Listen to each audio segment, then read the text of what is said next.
You don't become good by trying to be good, but by finding the goodness that is already within you and allowing that goodness to emerge. But it can only emerge if something fundamental changes in your state of consciousness. So what that means, if nothing changes in your state of consciousness, the ego has many ideas. It says, I want to be a spiritual person. I want to be recognized as a spiritual person. I want to be more spiritual than all these people. And I'm definitely more spiritual than you. So the ego has all kinds of ideas of what it wants to be. And it might even say, yes, I want to be good, because it wants to have a better image of itself. But on that level, but the essential dysfunction of the ego is still operating. So this is why we have the phrase, the road to hell is paved with good intentions. Because no matter how good your intentions are, when you're still trapped in the ego, it will always take you into conflict eventually. So you have to go deeper beyond the realm of opposites where there's good and bad and reach a place within yourself that is unconditioned, that is what I sometimes call the formless, expressed beautifully in the Old Testament in the little saying, be still and know that I am God. And that's in the Old Testament. It contains the entire wisdom of religion in those few words. Be still, meaning go to that place where the mind is no longer operating, where you're just conscious without thinking. And that is the level where the eternal resides. When you went first to school, you went to kindergarten, and in kindergarten the idea was to push along so that you could get into first grade, and then push along so that you could get into second grade, third grade, so on, going up and up. And then you went to high school, and this was a great transition in life. And now the pressure is being put on. You must get ahead. You must go up the grades and finally be good enough to get to college. And then when you get to college, you're still going step by step, up to the great moment in which you're ready to go out into the world. And then when you get out into this famous world, comes the struggle for success in profession or business. And again, there seems to be a ladder before you, something for which you're reaching all the time. And then, suddenly, when you're about 40 or 45 years old in the middle of life, you wake up one day and say, huh? I've arrived. And by Jove, I feel pretty much the same as I've always felt. In fact, I'm not so sure that I don't feel a little bit cheated. Because you see, you were fooled. You were always living for somewhere where you aren't.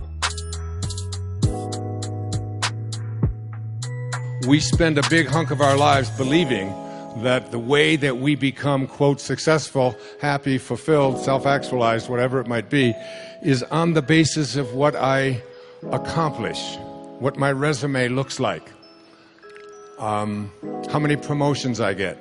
And so we send our children off to school and we ask them to learn to identify themselves on how much they get and what they accomplish.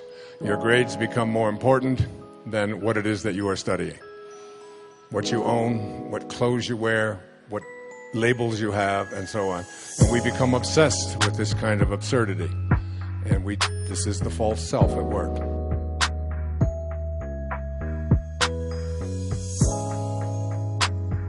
You know, look back 10 years ago, 5 years ago, 15 years ago, and think of a decision you made. That if you would have made a different decision, you'd have a totally different life today. Better or worse, I don't know, but totally different. The most important decision you can make above any on the face of the earth is deciding that no matter what happens in your life, no matter what happens, you're going to live in a beautiful state. So if life is not happening the way you think it should happen, you're unhappy. If life happens the way you think it should happen, you are happy. It's as simple as that. So if life has to happen the way you think it should happen, first of all, how you think with how much focus you think, how much stability is there in your thought, and how much reverberance is there in the thought process will determine whether your thought will become a reality or is it just an empty thought. Or how you do not create any impediments for your thought by creating negative thought process. This possible, is something possible or not possible, is destroying humanity. What is possible and not possible is not your business, it's nature's business. Your business is just to strive for what you want.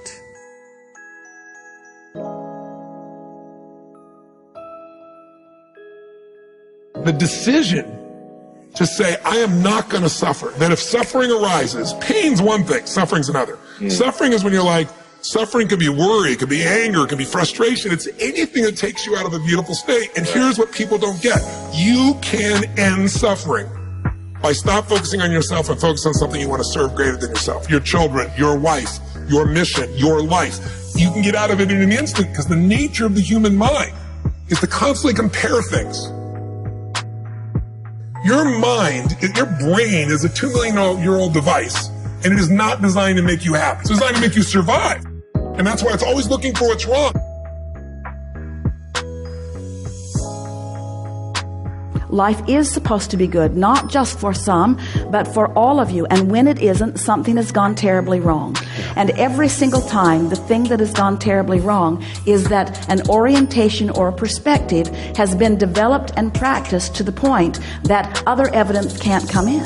In other words, when you have decided something in a very powerful way, then it must be, because law of attraction will always present to you exactly the package that you are practicing all day, every day. You've got no argument with that. And so we do not sense that your life reflects this now in this powerful way. At one time, yes. But we want to say to you that you are taking more upon yourself. This is really what we would like to say to you. Soul is also the center of the world, which is a frightening proposition and not one that's easily comprehensible. Solzhenitsyn's work in the Gulag Archipelago is particularly enlightening in this regard, because he insisted that it was a preconception of our Judeo-Christian heritage that each person was the center of the cosmos. And you can think of that as a center of consciousness, right? A center from which being itself is not only reflected, but also generated. And it was Solzhenitsyn's belief, and Dostoevsky's as well, and I think Jung would have been in accordance with this, and Nietzsche as well, for that matter, that in some manner that we don't fathom, because we don't understand the structure of the world very well, the outcome of the world is dependent on our choices, and equally on all of our choices. And I don't understand. I know that to be true, or feel that to be true. It's part of the doctrine that each person is of intrinsic and equal worth. Part of that doctrine is that each person has intrinsic and equal responsibility, and that we're each capable of generating a fair bit of hell around us and for other people, but also capable of generating a tremendous amount of good. And that the fate of the world as it careens through eternity is actually a consequence of the ethical decisions of each of us. It's a terrifying idea. It's no wonder that people flee from it into hedonism, let's say, and ideology, because it's very frightening possibility that the choices that you make day to day or fail to make have this profound and lasting effect on the structure of reality, but I don't really see any way out of that conclusion. Come up with 10 laws you are going to spend, or you're going to live the remainder of your life under. That could be one of the things I teach in my work. Don't die. One of the secrets to legendary is longevity. So outlive your industry peers. Amazing what happens when you get into such great physical health. that you just outlive everyone around you. You know, it's 90, you're 90, no, you have no competition. Imagine how easy it will be for you to dominate your field. Imagine how good you're going to be if you're 103, still rocking your game.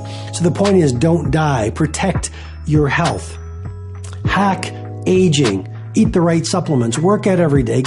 Run my 2 massage protocol. Make sure you get fresh air. The point is simply this. One of your 10 life laws could simply be don't die. One of your 10 life laws could be give more than you take. One of your 10 life laws could be spend an hour alone building your self-relationship. You know, I was reading Marcus Aurelius very early this morning, the great Roman emperor, and he talked about the shortness of life, but he also talked about this. Find some time every day to be amid tranquility so you could think. See, when you're in the noise, you can't think. The noise of distraction and attraction and diversion by technology. When you're alone, and I've found it's the best thing, first thing in the morning, you can actually think about your values. And you can actually get to know yourself again. And you can actually breathe. And you can actually contemplate. What am I going to do today? How am I going to live? How can I make today on earth a valuable day?